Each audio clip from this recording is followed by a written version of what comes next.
જી નમસ્કાર, હું TR Jadav TR એજ્યુકેશનમાં ફરીથી એક નવા વિડીયોમાં તમારું સ્વાગત છે.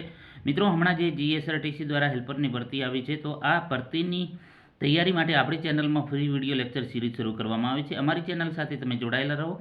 અમારી ચેનલમાં હેલ્પરના સિલેબસ પ્રમાણે તમામ વિડીયો લેક્ચર અપલોડ કરવામાં આવે છે, જેમાં ટેકનિકલ અને નોન ટેકનિકલ જે તમારો હેલ્પરના સિલેબસ છે, 50 માર્ક્સનો ટેકનિકલ અને 50 માર્ક્સનો નોન ટેકનિકલ, એટલે કે ગુજરાતનો વારસો, જે ગુજરાતનો ઇતિહાસ છે, ગુજરાતનો ભૂગોળ છે, ગુજરાતી વ્યાકરણ છે, ઇંગ્લિશ વ્યાકરણ છે, કોમ્પ્યુટર છે, તો એ ટાઈપના 50 માર્ક્સ છે તમારું નોન ટેકનિકલ, જ્યારે 50 માર્ક્સનું છે ટેકનિકલ.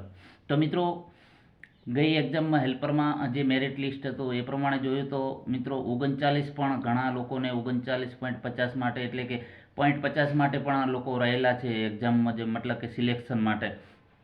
તો તમારે વધુ મહેનત કરવી પડશે. 40 પૂરા પણ નથી આવતા, અને તમારે ઓએમઆર એક્ઝામમાં સિલેક્શન માટે ફરજિયાત પાસ થવા માટે 40 માર્ક્સ લાવવા જરૂરી છે. જો 40 માર્ક્સથી નીચે હશે, 39.60 અથવા તો 70-80, 39.60 70 હશે તો પણ તમે ફેલ ગણાશો. જો 40 માર્ક્સ પૂરા નહીં હોય તો તમારું ગમે એટલું મેરિટ હશે, જો ઓએમઆરમાં તમારું મેરિટ નહીં બને તો તમે ફેલ જ ગણાશો. એટલે તમારે ઓએમઆરમાં ખૂબ જ મહેનત કરવી પડશે. 40 માર્ક્સ પણ નથી આવતા, અને પેપર કોમન હોય છે એટલે થોડું વધારે વાંચવું પડશે, જેમાં તમારે 50 માર્ક્સનું જે ટેકનિકલ છે અને 50 નોન ટેકનિકલ છે.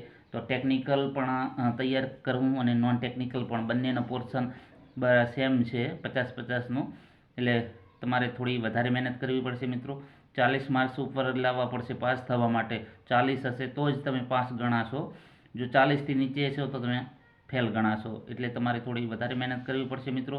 હાલથી જ મહેનત કરવાનું ચાલુ કરી દો, એટલે તમને ઘણું ઉપયોગી થશે અને તમને થોડી રાહત પણ થશે હાલથી જો તૈયારી ચાલુ કરશો તો. તેથી ચાલો મિત્રો, આપણે જે industrial safety and hand tools ભાગ 1 એમસીક્યુ જે કોમન છે, તો તેના વિશે આ વિડીયોમાં ચર્ચા કરીશું, જે તમારી આવનારી એક્ઝામમાં ઘણો હેલ્પફુલ થશે. તો ચાલો મિત્રો, સ્ટાર્ટ કરીએ. અને અમારી ચેનલ સાથે તમે જોડાયેલા રહો, જેથી કરીને હેલ્પરને સિલેબસ પ્રમાણે તમામ વિડીયો લેક્ચર આપણે અપલોડ કરીશું, જે તમને ઘણા મદદરૂપ થશે. ચાલો તો સ્ટાર્ટ કરીએ. પહેલા નંબરનો પ્રશ્ન છે, સલામતીનો અર્થ શું છે?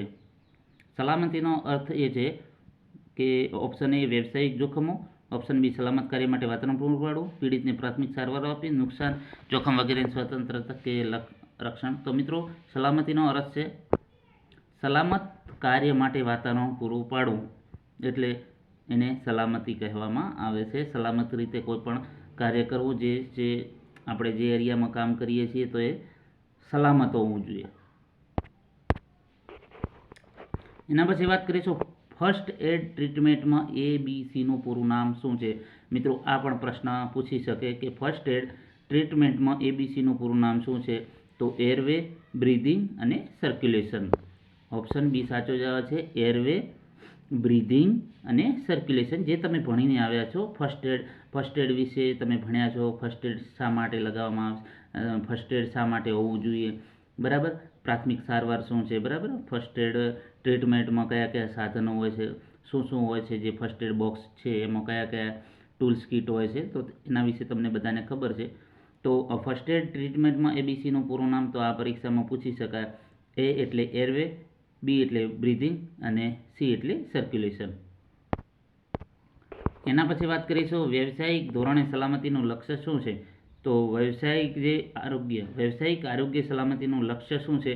તો વ્યવસાયિક આરોગ્ય સલામતીનું લક્ષ્ય સલામત કાર્યો માટે વાતાવરણ પૂરું પાડવું. સલામત કાર્યો માટે વાતાવરણ પૂરું પાડવું તે એનું લક્ષ્ય છે. એના પછી વાત કરીશું, જે પીડિતને છાતી અને પેટના ભાગે ઈજા થઈ હોય તેને કૃત્રિમ શ્વાસોશ્વાસની કઈ મેથડનો ઉપયોગ કરવો જોઈએ? તો કે જે પીડિતને છાતી અને પેટના ભાગે ઈજા થઈ હોય તો તેમને કૃત્રિમ શ્વાસોશ્વાસની કઈ મેથડ, તો છે સિલ્વેસ્ટરની જે મેથડ છે એનો ઉપયોગ કરવો જોઈએ. એના પછી વાત કરીશું, હૃદયરોગના હુમલો થયેલ પીડિતને તમે કેવી રીતે ઓળખશો? તો હૃદયરોગનો હુમલો થયેલ પીડિતને તમે કેવી રીતે ઓળખશો? તો હોઠની ચારે બાજુ બ્લુ કલર થાય તો એવો અણસાર આવે તો તેને હૃદયરોગનો હુમલો આવ્યો છે એમ કહી શકાય. એના પછી વાત કરીશું નેક્સ્ટ, પીડિતના જખમમાંથી બ્લડ વહેતું અટકાવવા માટે કઈ પ્રાથમિક સારવાર આપવામાં આવે છે? તો પીડિતના જખમમાંથી બ્લડ વહેતું અટકાવવા માટે ઘા લાગેલ ભાગ પર દબાણ આપવું. એના પછી વાત કરીશું, જો વ્યક્તિ ઇલેક્ટ્રિક લાઇવ વાયર સાથે ચોંટેલો હોય તો તેને બચાવવા માટે તાત્કાલિક કયું પગલું ભરવું જોઈએ? તો જો વ્યક્તિ ઇલેક્ટ્રિક વાયર સાથે ચોંટેલો હોય તો તેને બચાવવા માટે પાવર સપ્લાય સ્વિચ ઓફ કરીને કોન્ટેક્ટ બ્રેક કરો. એના પછી વાત કરીશું, જો પીડિતને માથાના ભાગે મરણતો ઘા વાગ્યો હોય તો તેના માટે ગોલ્ડન પીરિયડ કયો છે? જો પીડિતને માથાના ભાગે મરણતોલ ઘા વાગ્યો હોય તો તેના માટે ગોલ્ડન પીરિયડ પહેલી 30 મિનિટ અને 60 મિનિટ પણ હોઈ શકે. ગોલ્ડન બચવા માટેના ચાન્સીસ છે, તો 60 મિનિટ પણ છે ને 30 મિનિટ. આ બંને પ્રશ્ન સાચા છે. એના પછી વાત કરીશું, નીચેના પૈકી ભૌતિક જોખમ કયું છે? Smoking, vibration, corrosion, radio active. તો નીચેના પૈકી ભૌતિક જોખમ છે વાઇબ્રેશન. ઓપ્શન બી સાચો જવાબ છે. એના પછી વાત કરીશું, વાયરસનો સમાવેશ કયા પ્રકારના જોખમમાં થાય છે? તો એગ્રોનોમિક, જૈવિક, શારીરિક, માનસિક. તો વાયરસનો અર્થ જૈવિક. ઓપ્શન બી સાચો જવાબ છે, જૈવિકમાં સમાવેશ થાય છે. કયા પ્રકારના ઓક્યુપેશનલ હેલ્થ હેઝાર્ડ ઇન્ફેક્શન માટે કારણભૂત બને છે? તો કયા પ્રકારના ઓક્યુપેશનલ હેલ્થ હેઝાર્ડ ઇન્ફેક્શન માટે કારણભૂત બને છે? તો તેનો સાચો જવાબ છે બાયોલોજિકલ હેઝાર્ડ. એના પછી વાત કરીશું, રાસાયણિક જોખમ માટેનું ઉદાહરણ કયું છે? થાક, બેક્ટેરિયા, કાટલાગો કે માંદગી. તો રાસાયણિક જે કેમિકલ છે, તો જે છે કાટલાગો એ કેમિકલ જોખમ છે, જે ઓક્સિડેશનની પ્રક્રિયાના લીધે કાટ લાગે છે, જે કેમિકલ છે. નગ્ન જ્યોતને ટાળવા માટેની મૂળભૂત નિશાની કઈ શ્રેણીમાં આવે છે?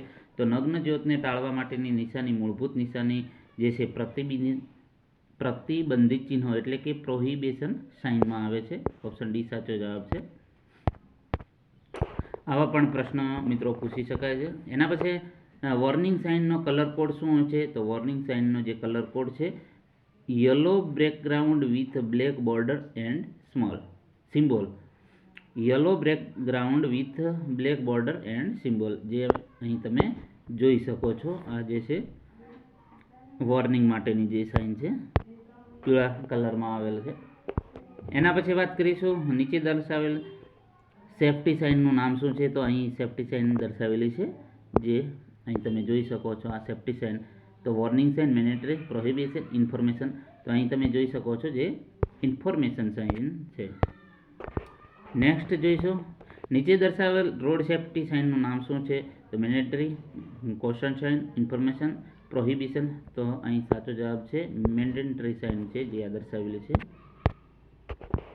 એના પછી વાત કરીશું, નીચે દર્શાવેલ કોશનરી સાઇનનું નામ શું છે?